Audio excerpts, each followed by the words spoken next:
Hey, can I tell you something? If someone asks you a simple question, and instead of answering with one sentence, you hand them a small essay, then follow up with another message that says, sorry, I know I'm probably over-explaining. This is for you. And if your chest just got a little tighter when you heard that, I want you to keep listening. Because what I'm about to share might finally explain why you've always felt like you're too much. Here's the truth most people won't tell you. Your over-explaining isn't a personality flaw. It's not because you're insecure. It's not because you talk too much. It's a protective mechanism. Your nervous system learned a long time ago that being misunderstood wasn't just awkward. It felt like danger. And once you see what's really happening inside you, everything starts to click. So let's start here. Over-explaining is actually a form of fawning. You've probably heard of fight, flight, and freeze. But psychotherapist Pete Walker, who specializes in complex trauma, identified a fourth response. Fawn. When you fawn, you don't run. You don't fight back. Instead, you try to make yourself as agreeable and safe as possible. You appease. You smooth things over before conflict can even begin. For many of us, over-explaining is simply fawning. With words, imagine your brain has a smoke detector that's wired just a little too sensitively. It doesn't wait for an actual fire. It goes off when you burn toast. That's what happens in these moments. Someone's tone shifts slightly. They pause for half a second. Or they say, we need to talk. And before anything bad has even happened, your mind is already sounding the alarm. So you explain, you clarify, you apologize, you give context. You give 3 reasons why you said what you said. You're not trying to be right. You're desperately trying to make sure no one gets upset with you. And this instinct didn't come from nowhere. Your brain is actually trying to protect you from a rejection that hasn't even happened yet. There's a well-studied psychological pattern called rejection sensitivity. Research by Geraldine Downey and Scott Feldman showed that some people are wired to anxiously expect rejection, to see it even when it isn't there, and to overreact strongly when they sense even the smallest hint of it. That's why a simple text like, hey, can we talk later, can make your stomach drop. In seconds, your mind is already drafting a defense for a crime you don't even know you committed. You're preparing for impact before the blow has even been thrown. This is your nervous system doing what it was trained to do. Get ahead of the pain. And if you're wondering where this training began, it almost always goes back to childhood.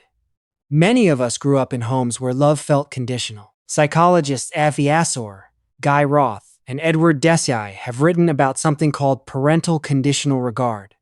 It's when a child learns that love and approval are not freely given. They're earned through performance, through being good, through explaining yourself properly. When you were young, you quickly learned that being understood wasn't automatic. It was something you had to work for.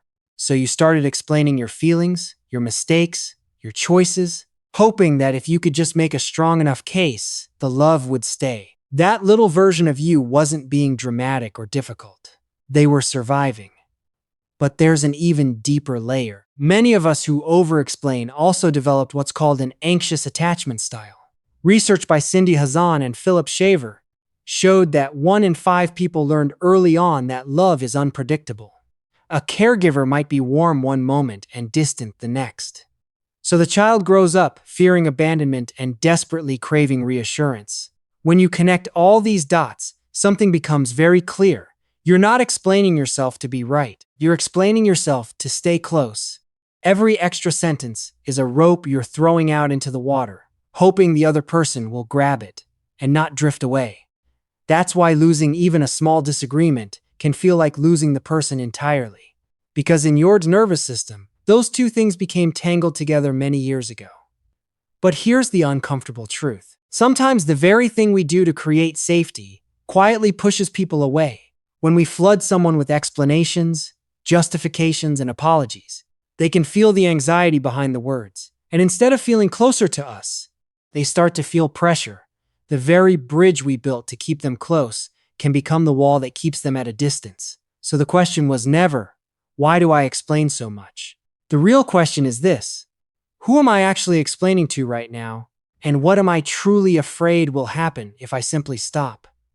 Let me say this as gently and clearly as I can. That habit you've been criticizing yourself for was never proof that something was wrong with you. It was proof that you were a brilliant, adaptive child who found a way to survive in a world that didn't always feel safe. You built bridges with words, because words were the only tool you had to keep the people you needed from walking away. The healing isn't about forcing yourself to never explain again. That's not realistic, and it's not kind. The healing is about learning to notice when you're reaching for that bridge out of fear and slowly choosing to trust that the right people don't need the entire legal defense. They don't need 3 paragraphs and 5 disclaimers. They just need you. And the most liberating sentence you will ever learn to say is this: "This is what I mean." And I'm okay if you don't fully understand it. You are allowed to take up less space with your words and still be fully worthy of love. If this video hit you in the chest, if it felt like I was speaking directly to your younger self, please let me know. Drop one word in the comments. Surviving. I read every single one. And if you want to go even deeper into understanding these quiet patterns that run your life, watch the video that's showing on screen right now. I have a feeling it's going to speak to you too. Thank you for being here. Take care of that nervous system of yours. It's been protecting you for a very long time.